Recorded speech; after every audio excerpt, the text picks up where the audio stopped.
Hello and welcome to Stampscaping 101. I'm going to try to explain a concept that I use in stamping all the time through the use of different media, and that's the concept of relative opacity, okay? We have certain media that are transparent, some that are more translucent, and some that are opaque. I mention these all the time, but I haven't done a dedicated video. I don't remember doing that, at least.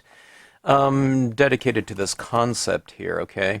Now, just in general, some people, some people don't know what this is, but, okay, so a transparent type of thing allows light to go through it, kind of unobstructed, okay? So there are, different types of transparent things, like this bottle right here could be seen as transparent, okay? This plastic lid right here is opaque. It doesn't allow any light to go through. Well, I don't know, maybe this is a bad example. I can see a little bit of light coming through it, okay? But something like that, okay, or this metal cap here is certainly opaque, okay? No light is going to be penetrating it. If we had a light bulb shining through it, it's going to be obstructed, completely opaque, okay?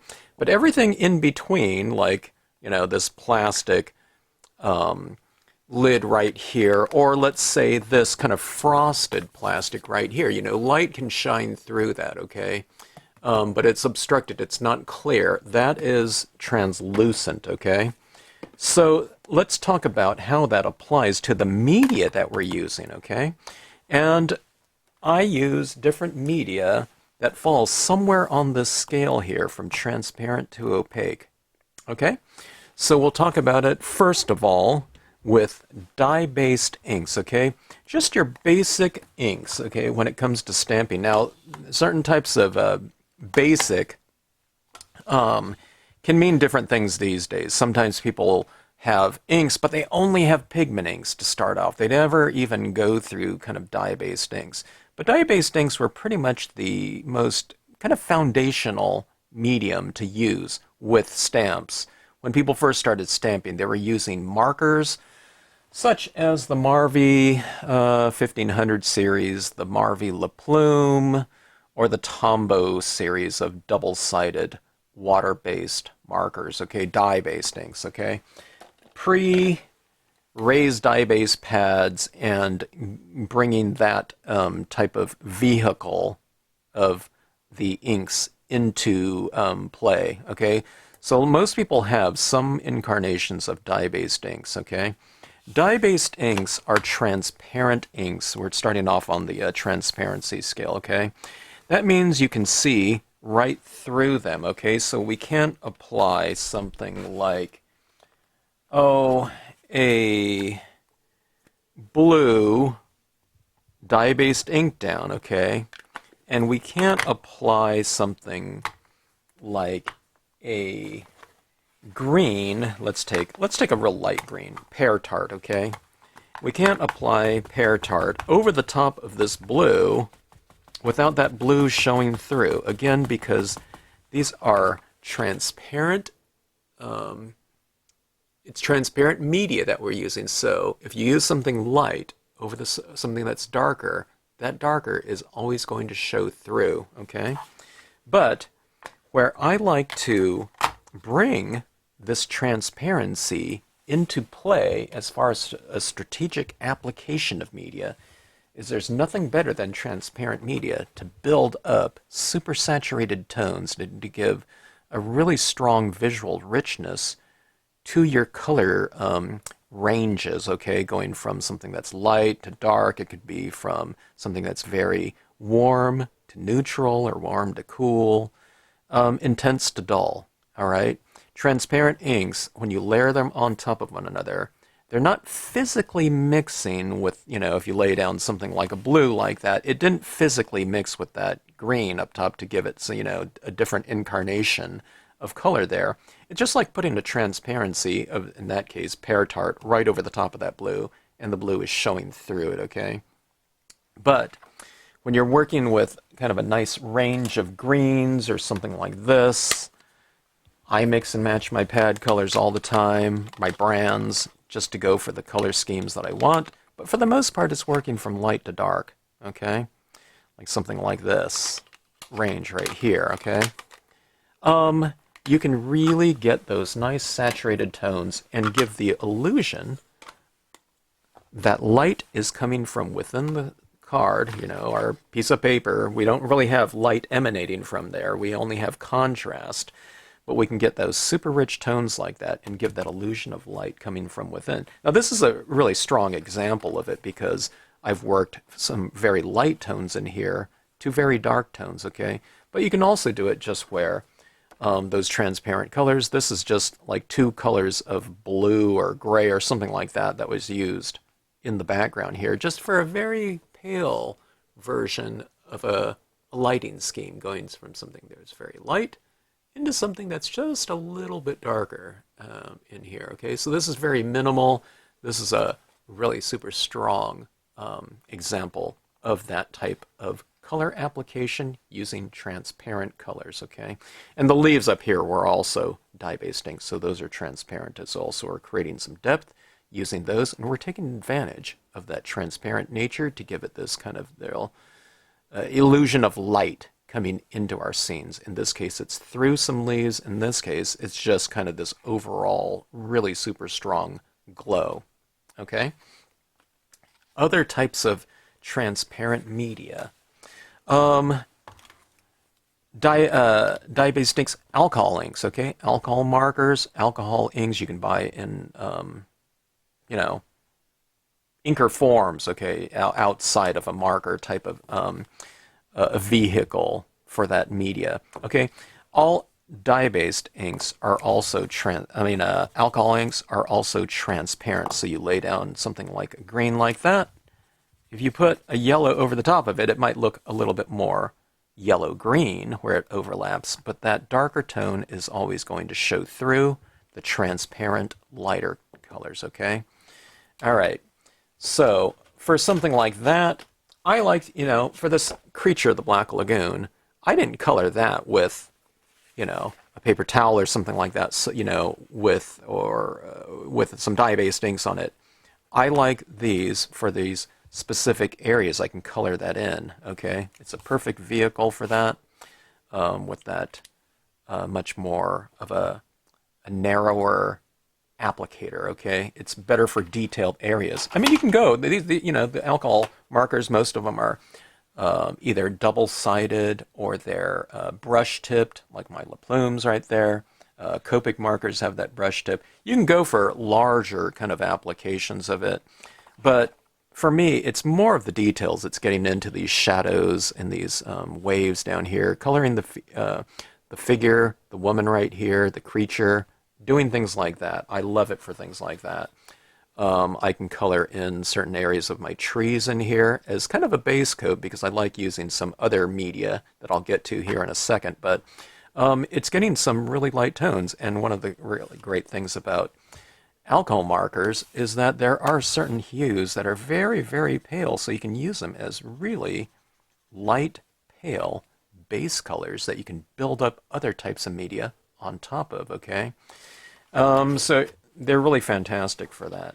And like I said, there's certainly very light values, so I can use them as kind of getting my color scheme down, and then I build up using other types of tones. Sometimes I use the markers just as is. I like using markers and these types of inks on photo paper and that emulsion coating, so I can get that kind of real textural look that alcohol inks are really kind of known for. You know, you see these big, huge, almost like paintings, so I guess they are paintings, where they have that watercolory look where it has that little buildup of the edge, but these are always going to be transparent, okay? Now, I don't know, maybe someone says, oh, there's new types of alcohol inks out there that are, you know, opaque or something like that. I don't know about those ones, but I know the basic ones are transparent, okay?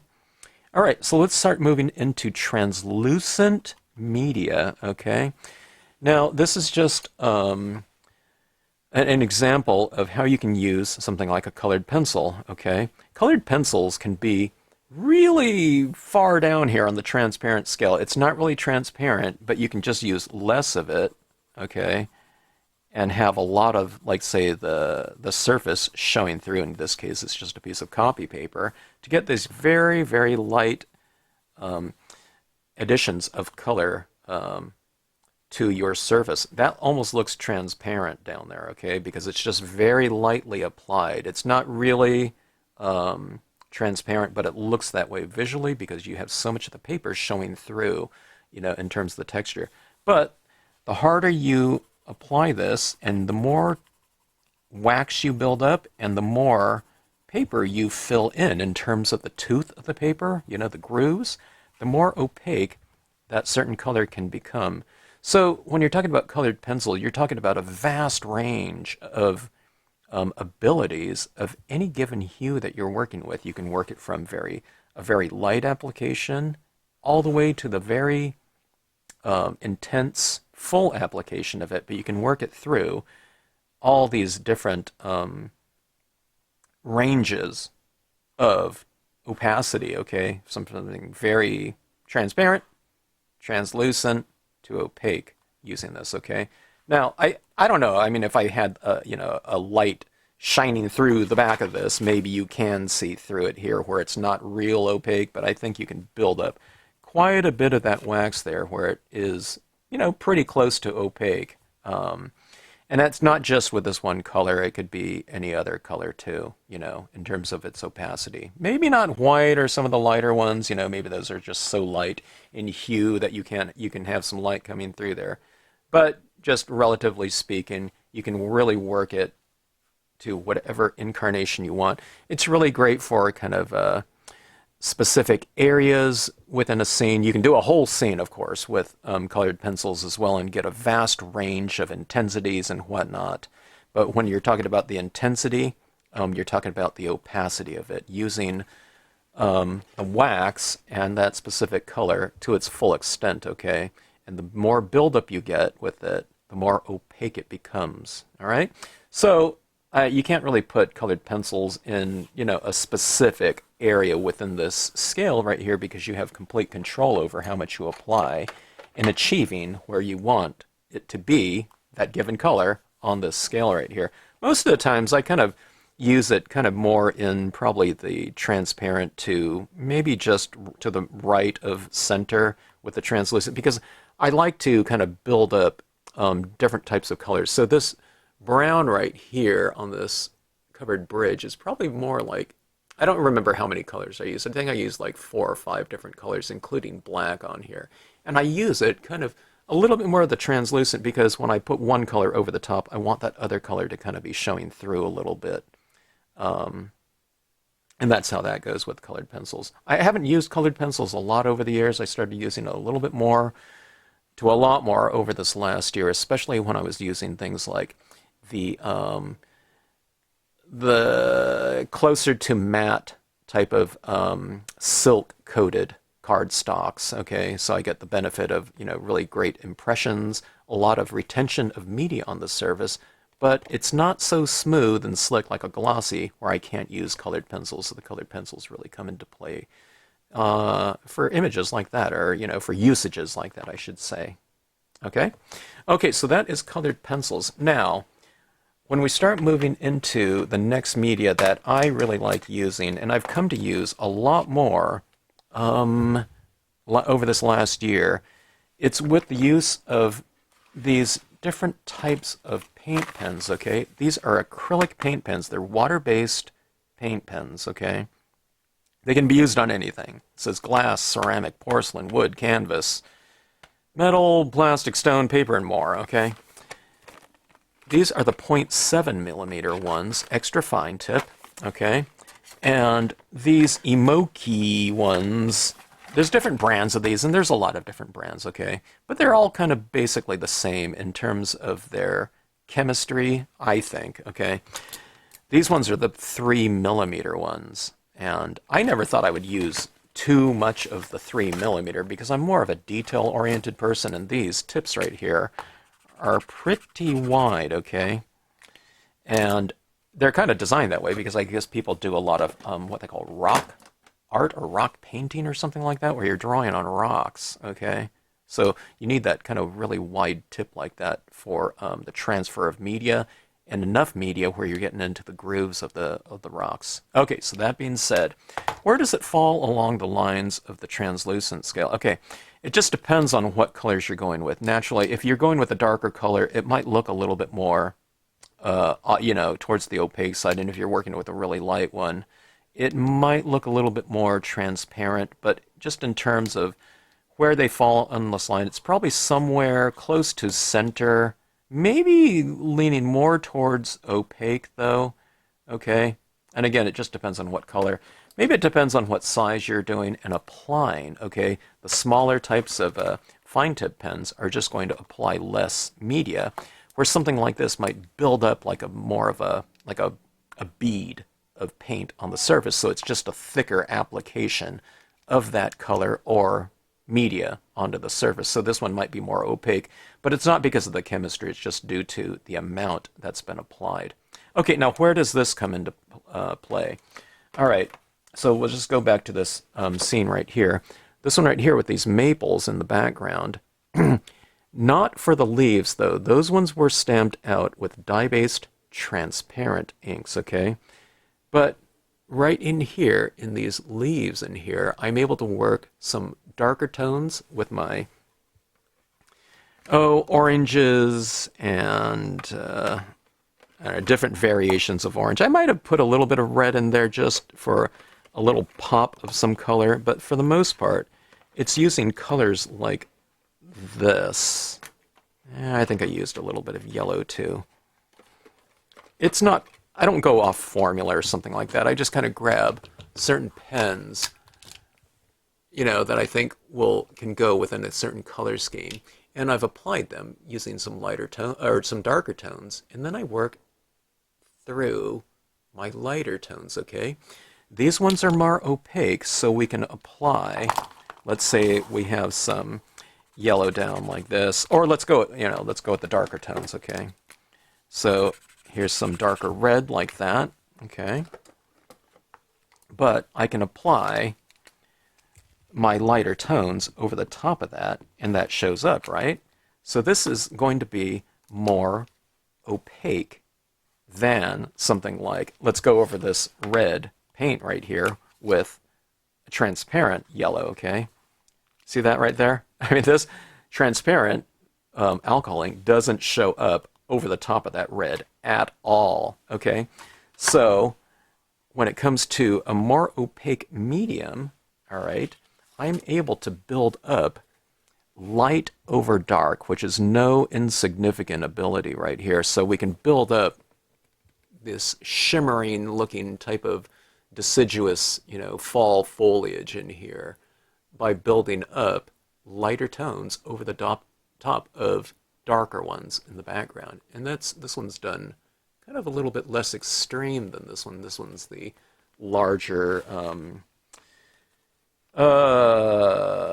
aspen tree. I had my smaller aspen tree somewhere around here. I don't know where it went. But you can build up certain colors that way. So I might stamp out my image in, let's say, a darker orange or something like that.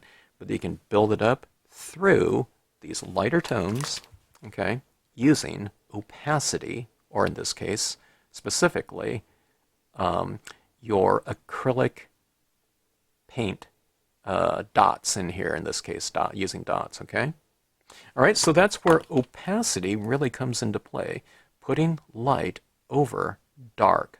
Now, you can put dark over light, too. You can put, darker dots over, or darker coloring over the top of lighter, but you can also work in reverse, which you cannot do with, the more transparent types of media.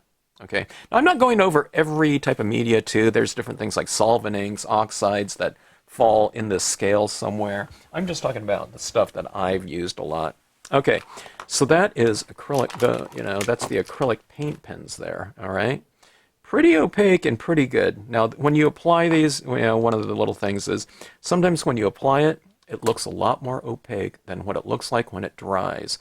But that can be a good thing too, because it can integrate and harmonize more with the background more sometimes. But sometimes you want like really stark, pops of contrast and light over dark.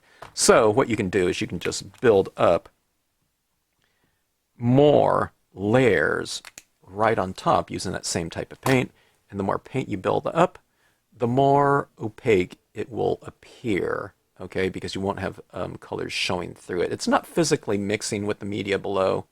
Well, sometimes you can put some of this, and if your paint isn't completely dry, your acrylic paint, sometimes it can physically mix, but sometimes it just gets a little bit more of the transparent drying, I don't know, effect, okay?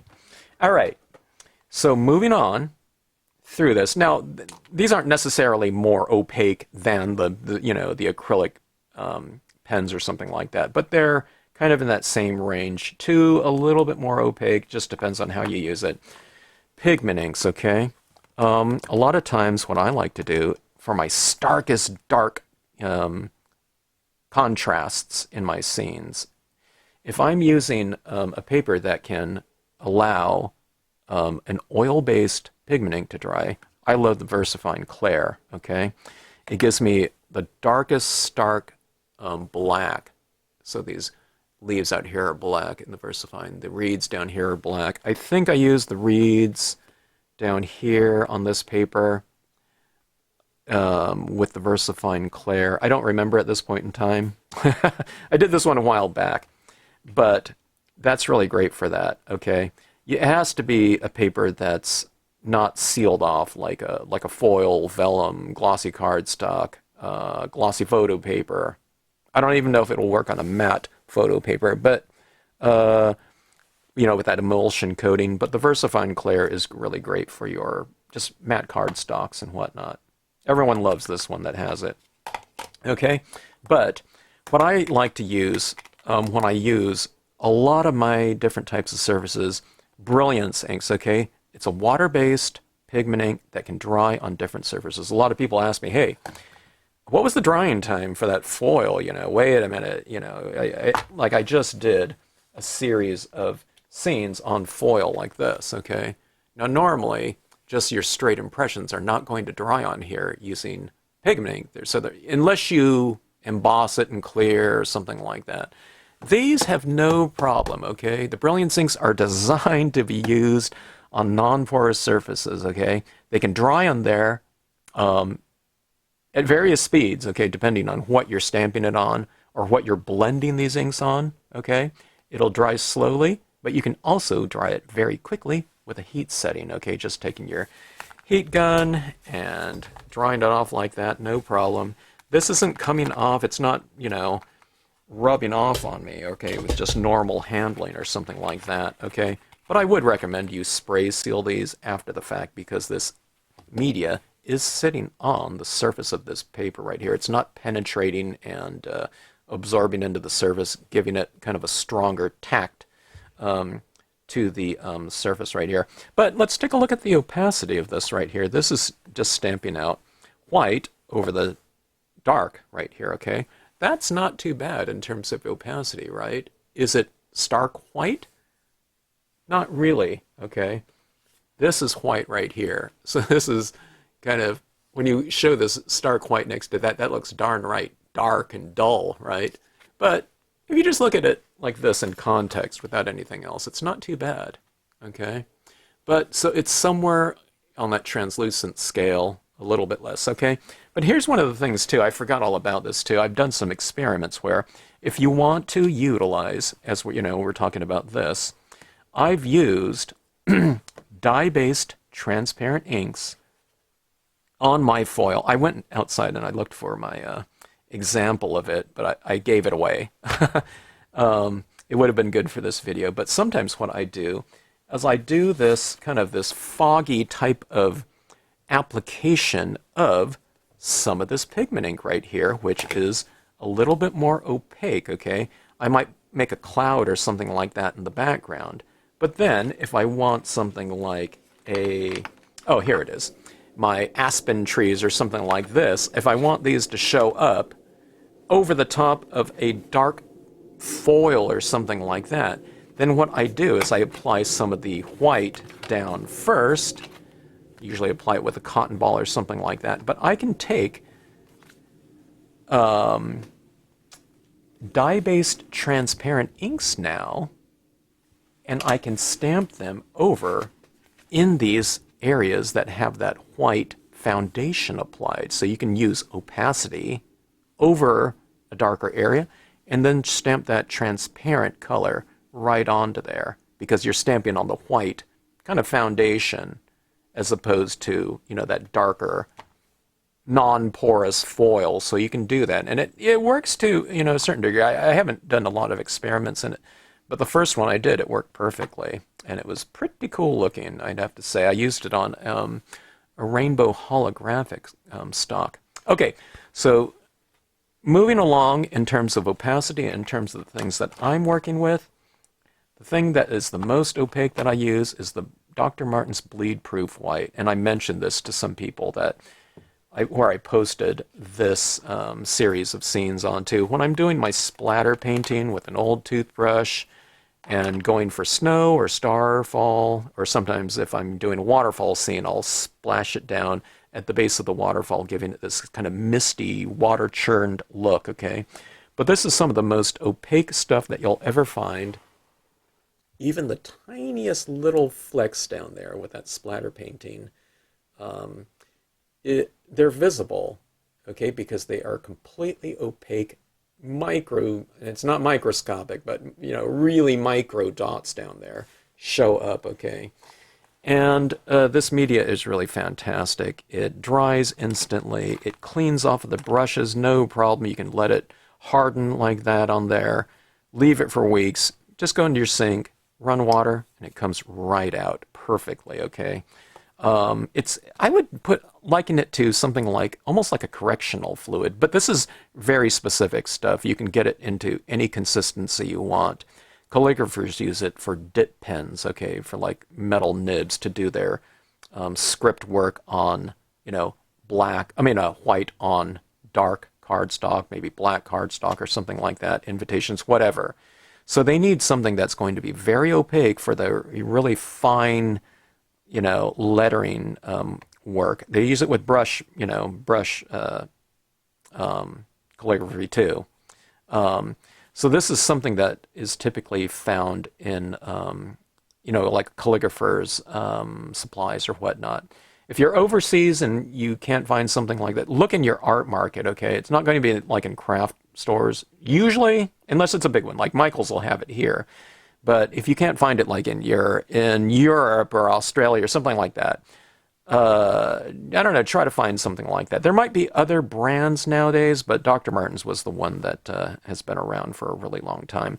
One bottle is not expensive. I don't know, I paid $8 for it, you know, a few years ago. But these bottles can last like 10 years, and I use it quite a bit for these types of purposes like that. But that is very opaque. Right up here on the opaque scale. I mean, it's called bleed proof, right, for a reason. You know, you don't see this stuff bleeding through and showing through. It's a very opaque white watercolor paint. Okay, so that is the basics on relative opacity and how it comes into play with your pieces.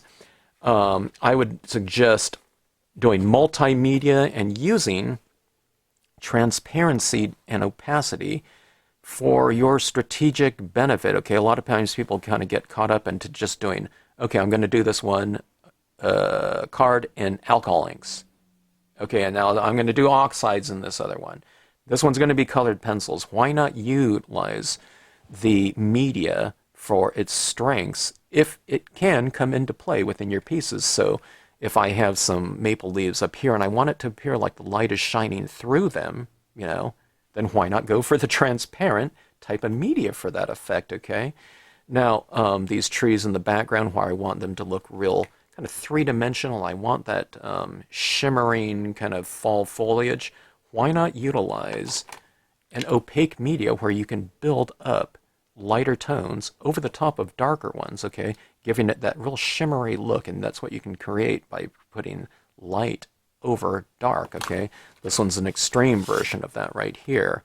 We have these little areas of little leaves, kind of, yellow leaves over some gray, bluish, rocks in the background or something like that. Or, shimmering light colors of white, beige, and yellow over the top of kind of a darker orange, okay? Giving it that shimmering look, okay?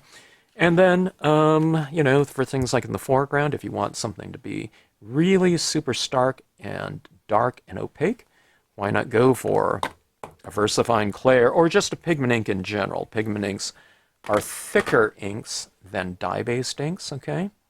And they tend to be a little bit more opaque. Now, it's not exactly a rule hard and fast, but it does seem to apply to a lot of this media out here, that kind of the more transparent types of media are thinner mediums, okay?